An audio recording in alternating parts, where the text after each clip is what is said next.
Hey folks, this is Rhykker with a Diablo 4 Season 10 meta update video. Right before the season start, we released a class tier list video ranking the classes from best to worst, and then as the season started, we released a top 10 builds video showing the 10 best builds for greater rift pushing. Nope, it's not D3 days anymore, pit pushing. Now we're a couple weeks into the season, a patch has released, we've had some surprises, so now's a good time to revisit and update you folks on what's best. And as a reminder, folks, be sure to check out my Ultimate Season 10 guide to answer all your questions about what to do in Season 10. Now, as a reminder, folks, you can find all of my coverage for Season 10, all my guides on my website, Rhykker.com, which brings us to a word from this video's sponsor, Squarespace. I built my website using Squarespace, and I was able to do everything myself quickly, easily, and with zero education in the field. That's how easy Squarespace is to work with. Squarespace offers a ton of pre-made, professionally designed website templates for any kind of website. And they also got Blueprint AI, which is an AI-enhanced website builder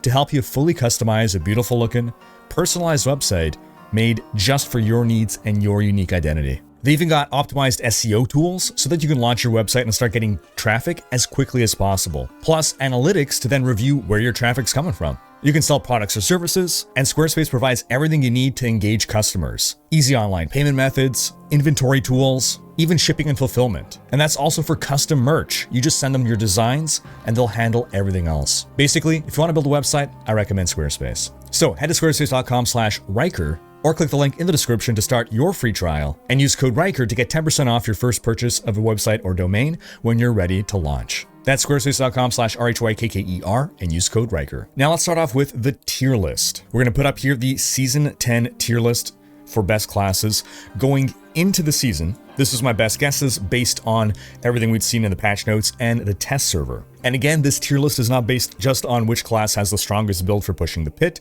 That's what the top 10 builds is. This is measuring a class's ability to have multiple builds to pick from that excel at everything in the game. So we had Barbarian down in D tier. We're actually going to move Barbarian up to C tier. Basically, there's been the emergence of a Dust Devils build that performs very well. Previously, it was looking like the Barbarian didn't have a lot of good options for solid endgame builds, but the new Twister meta has emerged to pad out and help out the Barb there. Now, the next change we're going to make here, we're actually going to drop Necromancer down into B tier, but that's nothing against the Necromancer. That's actually just because the Rogue ended up being better than expected, but not good enough to be all the way into S tier, so I gotta separate out the Rogue and the Necromancer a bit more. The Necro is closer in power to the spiritborn overall. Again, the Necro is in no way worse than we thought. The Necro's weakness, as we said last time, is in speed farming, and the Rogue just destroys in speed farming. Arguably, the Rogue is one of the fastest, if not the fastest, speed farming build in general T4 content, if you can gear it right. Whereas the Necromancer just doesn't have any really fast builds. Now, the reason that the Rogue is actually higher than we initially anticipated was because of Heartseeker rising as a very solid pit pusher for the Rogue. That previously was the Rogue's biggest weakness, was that it was not as good as the other classes at pushing the pit, but Heartseeker comes in, which has made the Rogue rise up in my standings, but I can't put the Rogue in S tier because Druid and Sorcerer are just so good, and Sorcerer is actually even better than I thought it was going to be. For Sorcerer, Hydra was a build that I did not expect to be so good at pit pushing. I thought it was taking a significant hit, but it is doing very well. So I would actually probably put the Sorcerer ahead of the Druid. That said, the Druid will push further in the pit for sure. When we're talking about pure, raw, unadulterated strength, the Druid beats the Sorcerer. But the Sorcerer now has multiple builds that excel at literally every aspect of the game. It is my definition of an S tier build. I would almost put it in S+. The Druid, its only weakness right now is the 1 to 60.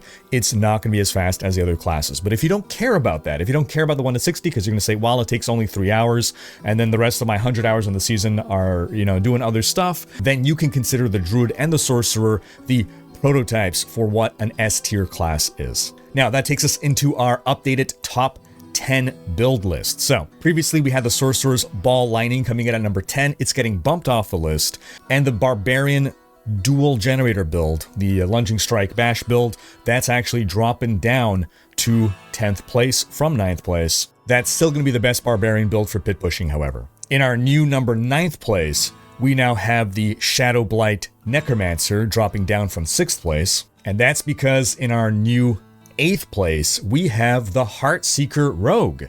It has exceeded expectations. I am so happy because it was just an honorable mention in our previous top 10 list. Now, Quill Volley, Spiritborn, Minion Necromancer, those have been bumped down off the top 10. And coming in at our new 7th place, we now have the Hydra Sorcerer. Hail Hydra. Now, you folks called it in the comments when I asked at the end of my top 10 video, what build do you think I should have put here? I saw some of you say Hydra, so props to you. Now, Season 10 Hydra is a little bit different than the Hydra we all knew and loved. First off, you're not going to use the Serpentine aspect anymore. That's the one that made Hydra deal increased damage per mana that you had. And the reason for that is we got to take Mana Shield. If you are a sorcerer and you're not running Mana Shield, man, are you missing out on some fun? Mana Shield, the new Chaos perk. You have 99% reduced max life. Scary. But any damage you would take is dealt to your mana before your life, because your mana is now your shield. If you've not taken damage in the last 2 seconds, your mana regen is a billion. You also gain 200% increased max mana, and each point of intelligence also increases your maximum mana by 1. In T4 content, Mana Shield makes sorcerers unkillable. Now, that said, while the build does behave a bit different, or rather, you build differently, the playstyle is still pretty much the same, you just lay down your Hydra. And that takes us to number 5, our new best Necromancer build, Bone Spirit. Now, we spoke about Bone Spirit actually back in the original tier list as being a potential good pit-pushing build, but we weren't seeing that emerge. It took some time. I guess people needed to learn how to gear it properly or needed to get enough Paragon points going for it to be strong enough, but now Bone Spirit is performing very well in the pit. Now, Bone Spirit was always kind of tricky to play. It's been around forever in different forms. I'd say in Season 10 it's easier to run than ever. We got a new unique item. It's a focus called Gospel of the Devotee. And the main reason for this is that bone splinters pierce through enemies. So we'll want to combine that with the Shattered Spirits legendary aspect, which makes Bone Spirit also launch 18 bone splinters, which are now piercing. Now, Bone Splinters is also a basic skill, so you toss in a Shard of Wrathiel. Basic skills deal a ton more damage. They cost primary resource, but who cares? They're getting triggered here by your Bone Spirit instead. So while this is technically a Bone Spirit build, it's really a Bone Splinters build, with a Bone Spirit being the delivery system. Now, in our previous top 10, we had the Companion build for the Druid in number 3, and Shred in number 5. We're going to put now, for our revised top 10, Companion at number 5 and Shred at number 4, but it's a super tight race. I can see these two going back and forth. Druid has a number of different builds this season that play very differently, but are really fun and powerful. Druid's in a great place. That takes us to number 3 now, the Spiritborn build Payback. Now, we had that previously in number 2. It's being bumped down a bit because it is no longer the best Spiritborn build. A new tech has emerged, which we'll cover soon. That takes us to number 2, and this is our previous number 1, the Druid Pulverize build. When it comes to raw pit pushing, you can't beat Pulverize, for Druid, at least.